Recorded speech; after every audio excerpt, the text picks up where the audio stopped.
तो चलिए यार बिना देर किए शुरू करते हैं हमारा पहला टॉपिक, जो कि है एडिशन एंड मल्टीप्लिकेशन प्रिंसिपल। ठीक है, जैसा कि मैंने बताया कि ये बेस है पीएनसी का, बेसिक नॉर्मल काउंटिंग होती है यहाँ पे। और हम मोस्टली पीएनसी में हम लोग क्या करेंगे यार, थ्योरी वगैरह कोई चीज़ होती नहीं है, मतलब बहुत कम होती है। जो कि आपको जैसे जितनी बुक्स होती है उसमें लंबा चौड़ा इंग्लिश लिखी मिलती है कि अगर ये होगा तो ये फॉर्मूला है, ये होगा तो ये फॉर्मूला है। हम लोग क्या करेंगे, पूरा प्रैक्टिकल देखेंगे, पूरा जो है क्वेश्चंस के हिसाब से समझने की कोशिश करेंगे। क्योंकि अगर हम इलस्ट्रेशन के हिसाब से समझने की कोशिश करते हैं तो हमारे दिमाग में घुसने के चांसेस बहुत ज़्यादा रहते हैं। ठीक है, तो हम इसको शुरू करते हैं क्वेश्चन से। ठीक है, एज सच इनकी कोई थ्योरी रहती नहीं है यार। ठीक है, तो जैसे क्वेश्चन क्या बोलता है कि CTA and CTB are connected by 3 routes, 3 different routes से कनेक्टेड है, 3 different routes. CTB and CTC are connected by 4 different routes. तो ये बोलता है कि A से C तक जाने के टोटल कितने रास्ते होंगे। ठीक है, हाउ मेनी वेज और how many routes are there from A to C via B। मतलब B से होते हुए अगर मुझे C जाना है तो कि टोटल कितने रूट्स होंगे। अब मान लो भाई मैं, ये मेरे पास A है, ये मेरे पास B है, ये मेरे पास C है। ठीक है, अब यहाँ जाने के टोटल बोल रहे हैं कितने रूट हैं, 3 रूट हैं। और यहाँ जाने के बोल रहे हैं 4 रूट हैं। ठीक है, अगर मैं इन रूट्स को नाम दे दूं यहाँ पे कि ये है R1, ये R2 और ये R3। ठीक है, और ये है, इनको रूट्स बोलते हैं, इनको पाथ बोल देता हूँ, P1, P2, P3 और ये है P4। ठीक है, अब ये ऐसा कुछ हमारे पास सिनेरियो है। A से B जाने के 3 अलग अलग रास्ते हैं, B से C जाने के 4 अलग अलग रास्ते। तो बोल रहा है कि A से मुझे C पे पहुंचना है तो टोटल कितने रास्ते, कितने मेथड से पहुंच सकता हूं। अब इसका क्या मतलब है, देखो यार, मैं यहाँ से यहाँ R1 से जाता हूँ तो मेरे पास 4 चॉइसेस हैं।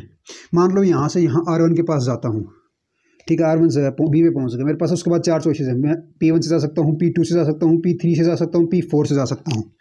तो मतलब R1 से अगर मैं A टू B, अगर मैं R1 से जाता हूँ तो मेरे पास B टू C जाने के लिए कितने चॉइसेस हैं, 4।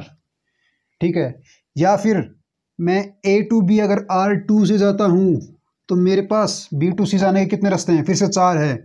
यहाँ से यहाँ मैं R2 से पहुँच गया, उसके बाद अगर B से C जाने के लिए मैं P1 से भी जा सकता हूँ, मैं P2 से भी जा सकता हूँ, मैं P3 से भी जा सकता हूँ, P4 से भी जा सकता हूँ।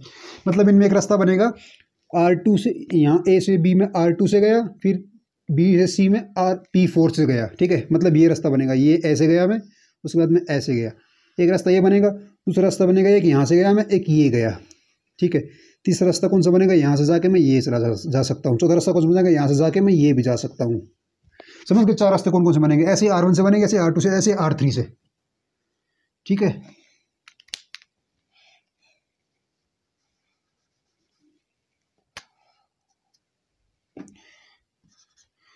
चार रास्ते बनेंगे, ऐसे ही R3 से भी 4 रास्ते बनेंगे। टोटल रास्ते कितने हो गए भाई, 12 हो गए। ये हमारा आंसर है। तो सर ये कैसे निकाल दिया आपने, आप तो यहाँ कुछ और बता रहे थे, एडिशन मल्टीप्लिकेशन प्रिंसिपल कहाँ हो गया। अरे भाई किया तो, अगर आप ध्यान से देखोगे ना तो जो 12 है वो 4 इंटू 3 ही तो है। और ये 4 इंटू 3 क्या है, 3 रास्ते ये हैं, 1 2 3, 4 रास्ते ये हैं, 1 2 3 4। अब मैं आपको इसकी थोड़ी डिटेल में इसकी सर्जरी करके दिखाता हूँ कैसे आएगा ये। देखो, जहाँ भी हमारे पास ऑप्शन होता है ना, मतलब एक मान लो जैसे कि मेरे को एक काम करना है, तो या तो मैं इस काम को इस तरीके से कर सकता हूँ, या ध्यान से सुनना, एक तरीका ये है इसको करने का, या फिर एक तरीका ये है करने का, या फिर एक तरीका ये है करने का। कितने तरीके हो गए, 3 तरीके। 3 तरीके क्यों हो गए, क्योंकि हमारे पास 3 ऑप्शन है करने के यार। ये काम कर देंगे, या तो इस तरीके से कर देंगे, काम को पूरा हो जाएगा। ठीक है, या फिर इस तरीके से, या फिर इस तरीके से, या जो ये बीच में वर्ड है ना या फिर इसको हम इंग्लिश में बोलते हैं और। ठीक है, और अगर आता है तो हमेशा हम ऐड करते हैं, एडिशन करते हैं। क्योंकि भाई हमें वो ऑप्शंस प्रोवाइड करता है, वहाँ कंपल्सन नहीं है। जैसे कि यहाँ पे A से B जाने के क्या करेंगे हम रास्ते, A से B जाने का R1 जा सकते हैं, ठीक है, या फिर R2 से जा सकते हैं, या फिर R3 से। मतलब R1 और R2 और R3 अगर इंग्लिश में बोलेंगे तो मतलब R1 एक रास्ता है, R2 एक रास्ता है, R3 एक रास्ता है। टोटल कितने रास्ते हैं, एडिशन करेंगे यहाँ पे, क्योंकि हमने और यूज़ किया है। हमारे पास ऑप्शन दे रहा है ये कि या तो R1 से जाओ या फिर R2 से या R3 से, आइदर गो बाई R1 और R2 और go by R3। Understood? 3 option है तो इसलिए एडिशन करेंगे। इसके बाद क्या है हमारे पास B से C जाने के लिए या तो P1 से जाओ या P2 से जाओ या P3 से जाओ या P4 से जाओ, या तो P1 से या फिर मतलब आइदर फ्रॉम P1 और फ्रॉम P2 और बोल रहा हूँ तो प्लस लगा रहा हूँ, और फ्रॉम P3 और फ्रॉम P4। ठीक है, यहाँ ये हो गया और कर ऑप्शन देने वाला, या तो इस रास्ते से या इससे या इससे या इससे। अब मल्टीप्लिकेशन कहाँ होगा मैं बताता हूँ कहाँ होगा। अब मेरे को A से C जाना है तो मान लो मैंने ये वाला रास्ता ये वाला रास्ता चूज किया, R1 से जाके मैं R4 से जाऊँगा, P4 से जाऊँगा। This is the path that I chose. ये वाला रास्ता है, ठीक है। मैं इसको थोड़ा हाईलाइट कर देता हूँ। मान लो मैंने ये रास्ता चूज किया है कि मैं R1 से निकलूंगा यहाँ से और फिर P4 से जाऊँगा C तक। मतलब मैंने क्या चूज किया, from A to B R1 and P4, R1 and P4। मतलब मुझे C पे जाने के लिए कोई ना कोई एक रास्ता तो लेना पड़ेगा, इसमें कंपल्शन है मेरे पास। यहाँ पे मेरे को ऑप्शन दे रहा था इन तीनों में से एक चूज करना है, इन 4 में से एक चूज करना है, लेकिन A से B गया मैंने एक चूज कर लिया, ठीक है। 3 तरीके से चूज कर सकते हैं, या तो ये या तो ये या तो ये, ठीक है।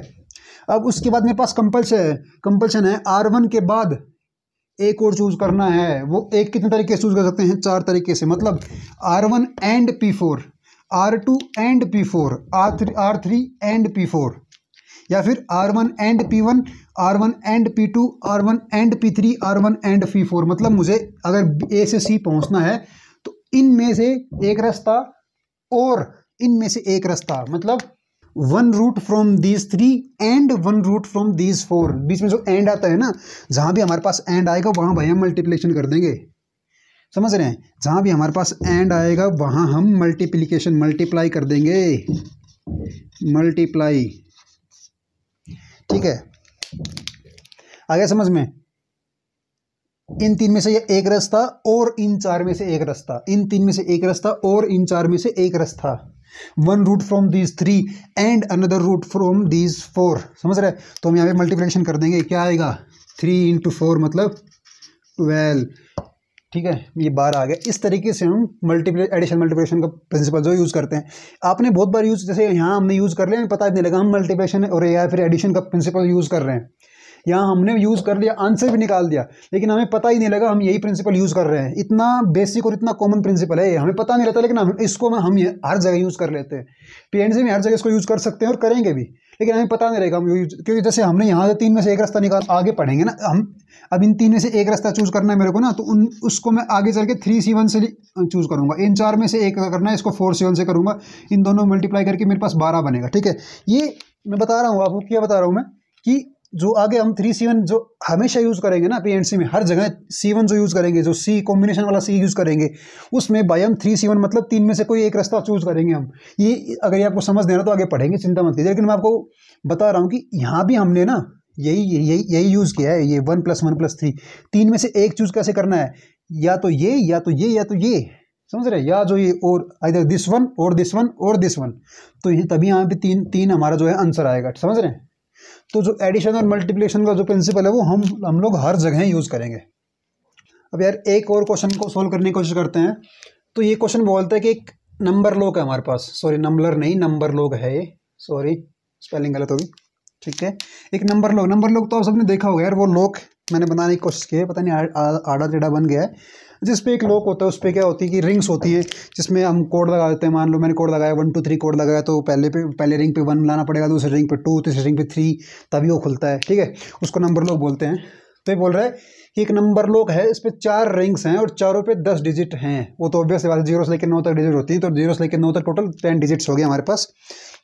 तो ये बोल रहा है कि टोटल इस पर एक रिंग पे 10 डिजिट्स होंगे हमारे पास, ठीक है।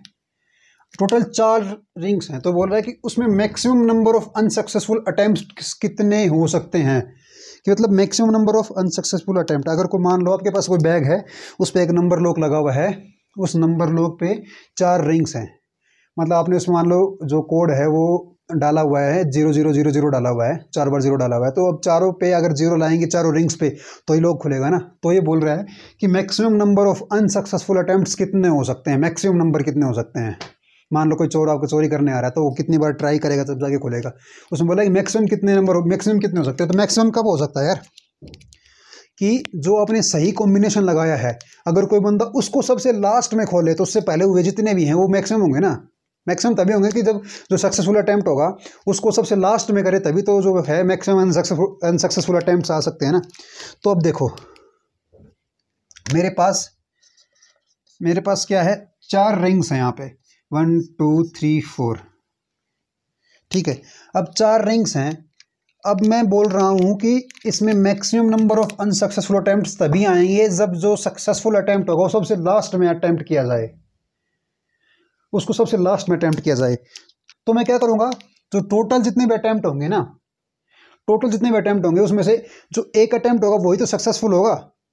और अगर उसको सबसे लास्ट में कर रहा हूँ तो मैं क्या करूँगा, टोटल अटेम्प्ट्स निकाल लूँगा, उसमें से एक माइनस कर दूंगा, जो सबसे लास्ट वाला होगा। जो बच गए वो बाकी अनसक्सेसफुल होंगे, वो मैक्सिमम होंगे। क्यों? क्योंकि जो सक्सेसफुल वाला है वो मैंने सबसे लास्ट में किया है। तो इसको मैं छोड़ दूंगा। इसको निकालने के लिए सबसे पहले क्या करूँगा, -1 कर दूंगा। क्यों? क्योंकि -1 जो क्या है, ये है सक्सेसफुल अटेम्प्ट, ये सक्सेसफुल अटेम्प्ट है मेरा, ठीक है।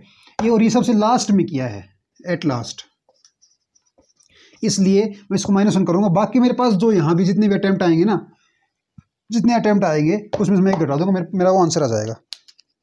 अब मेरे पास कितने अटेम्प्ट आएंगे, सबसे मेन दिक्कत तो ये निकालना तो यही है हमें। अब क्या करेंगे, अब यहाँ में मतलब मान लो मेरा जो कोड है वो 0 0 0 0 ये लगाया हुआ है मैंने, लेकिन मैं यहाँ पहले रिंग में कितने नंबर डाल सकता हूँ, 0 से लेकर 10 तक कितने डाल सकता हूँ, 10 नंबर डाल सकता हूँ। दूसरे में भी 10 नंबर डाल सकता हूँ, तीसरे में भी 10 नंबर, चौथे में भी 10 नंबर डाल सकता हूँ।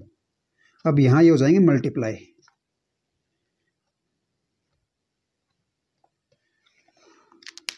अलग पेन से लिख देता हूँ। यहाँ ये हो जाएंगे मल्टीप्लाई। मल्टीप्लाई क्यों होंगे आप लोग पूछोगे, बोलोगे ये 10 कैसे आया। अब आंसर तो मेरा इसका आंसर आएगा, आंसर लिख देता हूँ 4 10 की पावर 4 -1, ये मेरा आंसर आ जाएगा। इतने अनसक्सेसफुल अटैम्प्ट्स आएंगे। लेकिन मैं इसको अभी सोल्व करके बताता हूँ आपको कि ये आंसर आया कैसे, ठीक है। अब मेरे पास यहाँ 10 कैसे आए, तो पहले वाला जो रिंग है उसमें क्या डाल सकता हूँ मैं, आइदर 0 और 1 और 2 और 3 अप टू 9, मतलब मेरे पास 10 ऑप्शन है डालने के, आइदर 0 और 1 और 2 और 3, मतलब और आ रहा है तो मैं यहाँ ऐड कर दूंगा। 0 से लेके 9 तक कितने ऑप्शंस हैं, एक एक एक कर कितने 10 ऑप्शन है ना, तो एक एक 1 + 1 10 बार करूँगा तो यहाँ 10 आ जाएगा मेरे पास। ऐसे यहाँ 10, यहाँ 10 और यहाँ 10, ठीक है। अब ये बोलोगे यहाँ मल्टीप्लाई क्योंकि